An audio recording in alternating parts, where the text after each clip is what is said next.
Hello guys, welcome to math with Azeem. मैं अजीम आप सभी लोगों का फिर से स्वागत करता हूं अपने यूट्यूब चैनल पर। क्या किसी को याद है कि लास्ट वीडियो में हमने क्या पढ़ा है? लास्ट लेक्चर में हमने क्या पढ़ा है? लीनियर पेयर ऑफ इक्वेशन का क्या टॉपिक हमने कवर किया है, क्या हमने समझाया लास्ट वीडियो में? अगर किसी को नहीं याद है तो थोड़ा सा हेल्प कर देता हूं आपका याद दिलाने में कि लास्ट वीडियो में हमने पेयर ऑफ लीनियर इक्वेशन का कौन सा सेगमेंट को पूरा किया है। मीन्स हमने देखा था कि कोफिशिएंट को नॉर्मली हम कंपेयर करके कैसे हम बता सकते हैं कि कोई इक्वेशन कैसी है, कोई इक्वेशन इंटरसेक्टिंग है या कोई इक्वेशन कोइंसिडेंट है या कोई इक्वेशन पैरेलल है। By the comparing of the coefficient of a variable we can tell that I mean कि बता सकते हैं हम उसे इजिली कि कैसी वो होने वाली है इक्वेशन, मतलब इंटरसेक्टिंग होने वाली है, पैरेलल होने वाली है या कोइंसिडेंट होने वाली है। और जो आज का जो लेक्चर है वो किस चीज पे बेस्ड होने वाला है, क्या हम आज सीखने वाले हैं, इसके बारे में किसी को पता है? नहीं पता है तो मैं बता देता हूं आपको। जो आज हम करने वाले हैं मेथड, यानी कि आपके पेयर ऑफ लीनियर इक्वेशन को हम कैसे सॉल्व करेंगे। पहला मेथड हम सीख चुके हैं। पहला मेथड कौन सा सीखे हमने? Graph representation.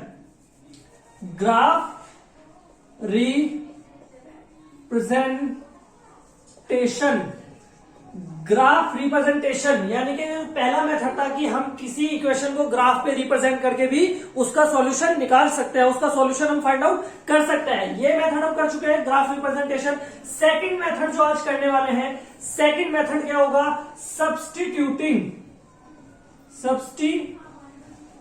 मेथड।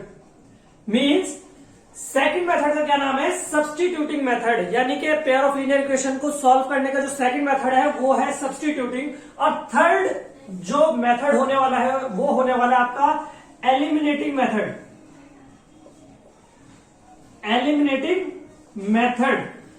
यानी कि पेयर ऑफ लीनियर इक्वेशन को सॉल्व करने के लिए उनका एक्स और वाई का वैल्यू निकालने के लिए थर्ड मेथड कैसा है? वो है एलिमिनेटिंग मेथड। फोर्थ मेथड जो होता है वो होता है आपका क्रॉस मल्टीप्लीकेशन, जो बहुत ज्यादा इंपॉर्टेंट नहीं है, उसे हम स्किप करके चलेंगे।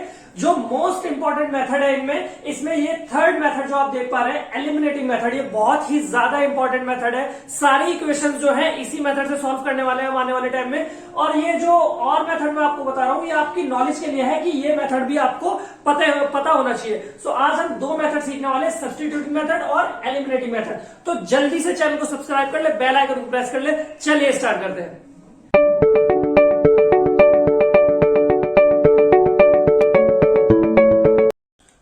सब्स्टिट्यूटिंग मेथड में हमें क्या करना होता है, मैं थोड़ा सा ओवरव्यू दे देता हूं आपको, फिर हम ब्लैक बोर्ड की तरफ चलेंगे और देखेंगे कैसे इसे हम अप्लाई कर सकते हैं। एक थोड़ा सा ओवरव्यू ये है कि इसमें दो वेरिएबल होते हैं। आपके पेयर ऑफ लीनियर इक्वेशन में दो वेरिएबल है, यानी कि एक्स और वाई। तो हम क्या करते हैं कि जो इक्वेशन हमें दी हुई होती है उसमें से एक इक्वेशन को हम पूरी तरह क्या कर लेते हैं? कन्वर्ट कर लेते हैं। मतलब एक्स की वैल्यू हम कन्वर्ट कर लेते हैं पूरी तरह वाई के टर्म में। वाई के टर्म में हम कन्वर्ट करने के बाद वो जो एक्स की वैल्यू हमारी आती है, एक्स की वो वैल्यू हम सेकंड इक्वेशन में पुट अप कर देते हैं, जिससे कि वो इक्वेशन पूरी y के वेरिएबल में क्या हो जाती है? कन्वर्ट हो जाती है। वहां से क्या होता है? आपका y का वैल्यू निकल जाता है। उस y की वैल्यू निकलने के बाद जो है y की वैल्यू हम वापस से उस इक्वेशन में रखते हैं, वहां से x की वैल्यू हम फाइंड आउट कर लेते हैं। ये छोटा सा एक ओवरव्यू था, बाकी अभी मैं आपको बताऊंगा कि उसे कैसे हम अप्लाई करते हैं। तो कोई भी एक जो है सिस्टम ले लेते हैं, इक्वेशन सिस्टम ले लेते हैं कोई भी, और उस पर देखते हैं कि कैसे ये सब्स्टिट्यूटिंग मेथड काम करता है। तो मैं इक्वेशन ले लेता हूं एग्जांपल के तौर पे 7x minus 15y is equal to 2 and second equation हो जाएगी x plus 2y is equal to 3। ये कोई इक्वेशन सिस्टम ले लिया है जिसमें 7x minus 15y equal to 2 है और x plus 2y equal to 3 है। इक्वेशन नंबर 1 है, ठीक है। ये इक्वेशन नंबर 2 है, ठीक है। तो हम क्या कह रहे हैं कि हम अपनी एक इक्वेशन को कन्वर्ट कर लेते हैं in the form of y। तो मैं इसे क्या लिख लेता हूं? मैं यहां से लिख लेता हूं x equal to 3 minus 2y। x equal to 3 minus 2y। मैंने अपने सेकंड इक्वेशन को कन्वर्ट कर लिया है in the form of y, यानी कि x की वैल्यू क्या आ गई? वो आ गई 3 minus 2y। Now put the value of x in equation 1। कर देते हैं, अपना जो वैल्यू आया है x का इसे पुट कर देते हैं इक्वेशन नंबर 1 में। सो कर देते हैं 7 into 3 minus 2y minus 15y is equal to 2, 7 3 are 21 minus 7 2 are 14y minus 15y is equal to 2। ठीक है, अब आगे कंटिन्यू करेंगे। सो माइनस माइनस प्लस 14 और 15 is 29y, 29 minus y 29y minus of 29y is equal to किसके हो जाएगा 2, then minus 21 which is 19 minus 19। So minus से माइनस कैंसिल आउट, y की वैल्यू आ गई आपकी 19/29। y की वैल्यू आ गई 19/29। कैसा है देखो कि जो हमारा इक्वेशन था सेकंड उसे मैंने कन्वर्ट कर लिया x equal to 3 minus 2y में। अब जो x की वैल्यू आई मैंने उसे सब्सटीट्यूट कर दिया, कहां पर इक्वेशन नंबर 1 में। जो x की वैल्यू थी हमारी इक्वेशन नंबर 1 में उसे मैंने सब्सटीट्यूट कर दिया किसके साथ 3 माइनस 2y के साथ। 3 माइनस 2y के साथ जब मैंने इसे सब्सटीट्यूट करा तो मेरा जो पूरा इक्वेशन है वो y वेरिएबल के टर्म में कन्वर्ट हो गया है। यहां से y वेरिएबल के टर्म में कन्वर्ट होने के बाद y की वैल्यू मेरी आ गई, पूरा मैंने कैलकुलेशन करा तो y की वैल्यू आ गई 19/29y। अब ये जो y की वैल्यू आई है, हम पुट करेंगे अपनी इक्वेशन नंबर 1 में या 2 में, जिसमें आपको सूटेबल लगे, जिस इक्वेशन में आपको सूटेबल लगे ये y की वैल्यू उस इक्वेशन में आप पुट कर देंगे। इक्वेशन नंबर 1 में करना चाहते हैं इक्वेशन नंबर 1 में कर दे, इक्वेशन नंबर 2 में अगर पुट करना चाहते हैं इक्वेशन नंबर 2 में, या सब्स्टिट्यूट करना चाहते हैं y की वैल्यू तो इक्वेशन नंबर 2 में भी आप कर सकते हैं। तो हम क्या है कि y की वैल्यू इक्वेशन नंबर 2 में सब्स्टिट्यूट करते हैं। ठीक है, so put the value of y in equation number 2। So put the value of y in equation number 2। Equation number 2 में हमें y की वैल्यू पुट करनी है। So means x plus 2, y की वैल्यू कितनी है 19/29 इज इक्वल टू 3। ठीक है ना, यही होगा। सो x की वैल्यू यहां से क्या आ जाएगी, देखिए अब पूरी जो इक्वेशन है हमारी सिंगल वेरिएबल में कन्वर्ट हो चुकी है। सो मीन्स हमें नॉर्मली यहां से क्या करना है x की वैल्यू फाइंड आउट करनी है। सो x की वैल्यू कितनी हो जाएगी x plus 19 2 38/29 is equal to 3। So x is equal to 3 minus 38/29, 38/29। So 29 into 3 कितना हो जाएगा, एलसीएम लेंगे ना ऐसे, तो 29 इंटू 3 कितना हो जाएगा 9 3 27, 7 का 7 कैरी 2, 2 3 6 और 2 8, 87। क्योंकि हमने यहां से क्या लिया है एलसीएम लिया है, तो 29 आपका एलसीएम आएगा, 29 आपका एलसीएम आएगा, तो 1 से डिवाइड करेंगे 29 को। सो 29 ही आंसर होगा, और 29 इंटू 3 हो जाएगा 87 minus 38/29, 87 minus 38/29. So 87 minus 38 is equal to 87 minus 38 is equals to 49/29. So ये आपका आ गया x की वैल्यू, सो आपको समझ में आया कि मतलब हमने x की और y की वैल्यू को सब्स्टिट्यूट करके कैसे x और y की वैल्यू निकाली। x की वैल्यू कितनी आई 49/29 और y की वैल्यू कितनी आई थी 19/29। मीन्स कि आप x या y, x और y की वैल्यू किसी भी इक्वेशन नंबर 1 या इक्वेशन नंबर 2 में रखते हैं तो आपका लेफ्ट हैंड साइड बराबर राइट हैंड साइड आ जाएगा, मतलब आपका सॉल्यूशन मिल जाएगा। यानी जो x और y की वैल्यू आई है 49/29 और y की value 19/29 is the solution for the given equation, मतलब इन इक्वेशन के लिए जो है ये सॉल्यूशन हो जाएगा। अब हमें ये कैसे पता चलेगा कि ये यूनिक सॉल्यूशन होगा या इनकंसिस्टेंट होगा या कंसिस्टेंट होगा, तो आप पास ये याद रखिए अभी कि x की और y की वैल्यू हमें मिली है। अब जैसे हम आगे क्वेश्चनों पे चलेंगे वैसे आपको पता चलेगा कि कैसे कोई इक्वेशन यूनिक हो सकती है, यूनिक सॉल्यूशन हो सकता है, और कैसे कोई इक्वेशन का मोर देन वन सॉल्यूशन हो सकता है। तो हम अगला इक्वेशन सिस्टम देखेंगे, उसका सॉल्यूशन देखेंगे और फिर देखेंगे कि कैसे कोई equation more than one solution होगा या यूनिक सॉल्यूशन होगा। सो सेकंड क्वेश्चन की तरफ हम मूव करते हैं। ठीक है, सो सेकंड इक्वेशन सिस्टम आपके लिए लेके आ गए हैं। इसका क्या है सॉल्यूशन हमें निकालना है वैसे ही सब्स्टिट्यूटिंग मेथड की हेल्प से। सो फर्स्ट हम इन्हें नेम दे देते हैं इक्वेशन नंबर 1 और इक्वेशन नंबर 2। सो अभी क्या है कि कोई भी एक इक्वेशन हम कन्वर्ट कर लेते हैं, तो मैं कह रहा हूं कि आपसे कि फर्स्ट इक्वेशन आप कन्वर्ट कर ले। सो एक्स कोई भी कर सकते हैं, आप अगर चाहो तो 2 भी कर सकते हैं कन्वर्ट, और आप चाहो तो फर्स्ट इक्वेशन भी कन्वर्ट कर सकते हैं। तो मैं फर्स्ट इक्वेशन यहाँ पे कन्वर्ट करके चल रहा हूं। सो एक्स की वैल्यू यहां से कितनी आ जाएगी, 9 माइनस 3y ओवर 2। क्या आप देख पा रहे हैं कि ये इक्वेशन है कि x की जो वैल्यू है यही आएगी फर्स्ट इक्वेशन से कि 9 माइनस 3y ओवर 2। सो अभी ये x की जो वैल्यू है, x की वैल्यू हमें कहां पुट करनी है, इक्वेशन नंबर 2 में। Put the value of x in equation number 2। Put the value of x in equation second, in equation second x की वैल्यू हम पुट कर देते हैं। सो क्या है x की value, 4 into 9 minus 3y over 2 plus 6y is to 18।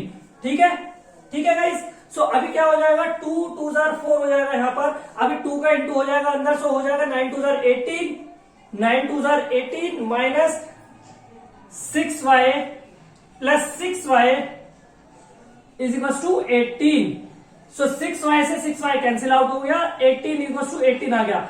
मतलब क्या हुआ इस चीज का, इस चीज का मतलब क्या होगा इस, ये हमें देखना है। जैसे मैं आपको बता रहा था कि कोई इक्वेशन कैसे यूनिक सॉल्यूशन होगा, कोई इक्वेशन कैसे मोर देन वन या मैनी सॉल्यूशन होगा। तो यहाँ पे क्या हुआ है कि जब हम ये क्वेश्चन हम कर रहे थे सब्स्टिट्यूटिंग मेथड की हेल्प से, तो हमने क्या देखा कि लेफ्ट हैंड साइड हमारा लेफ्ट हैंड साइड जो है किसके बराबर हो गया, राइट हैंड साइड के। क्या आप देख पा रहे हैं कि लेफ्ट हैंड साइड हमारा किसके बराबर हो गया, राइट हैंड साइड के। मींस कि यहाँ पे आप y की वैल्यू कुछ भी रख दे, y की वैल्यू आप कुछ भी रख दे, 1 से इनफाइनाइट कुछ भी रख दे, कि ये वाली स्टेटमेंट ट्रू होगी। मतलब 18 बराबर 18 होगा ही होगा। आप यहाँ पे 1 रखेंगे तो यहाँ माइनस का 6 होगा, प्लस का 6 होगा जो कैंसिल आउट हो जाएगा। यहाँ पे 2 रखेंगे तो यहाँ पे 12 हो जाएगा माइनस का, और प्लस का 12 हो जाएगा। सो कहने का मतलब ये है कि y की वैल्यू आप कुछ भी यहाँ पे पुट आउट करेंगे तो यहाँ पे 18 इक्वल टू 18 होगा, यानी कि लेफ्ट हैंड साइड जो हमारा किसके बराबर हो जाएगा, राइट हैंड साइड के।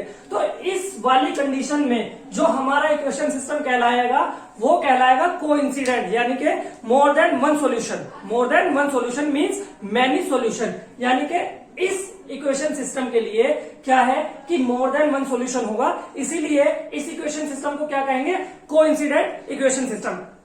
जबकि लास्ट इक्वेशन सिस्टम में आपने क्या देखा था कि वहां पर y की वैल्यू और x की वैल्यू एक स्पेसिफिक वैल्यू आई थी।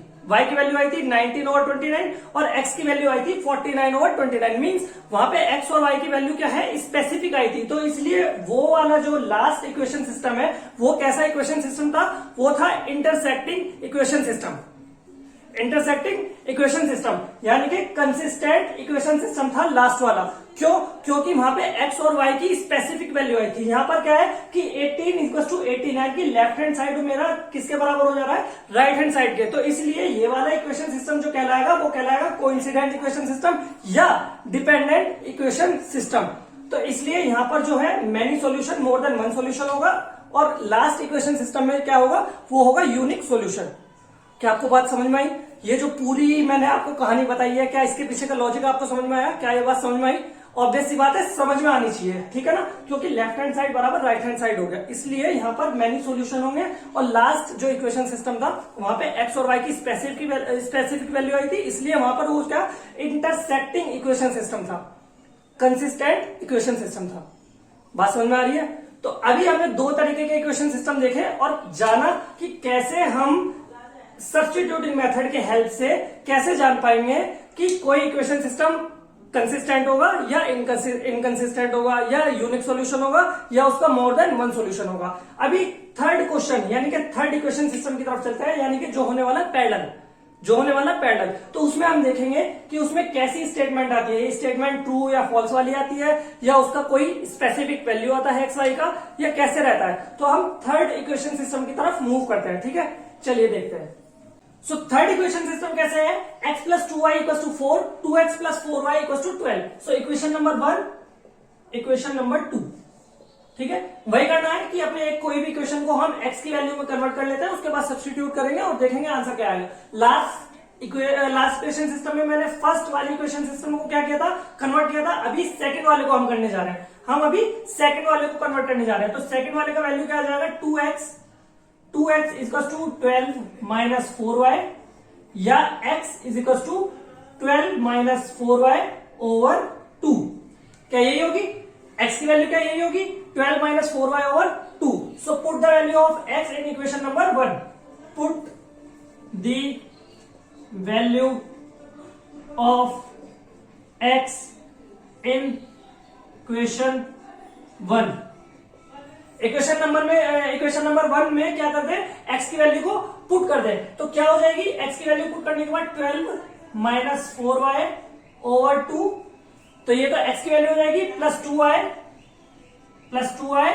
इक्वल टू 4, यही हो जाएगा ना।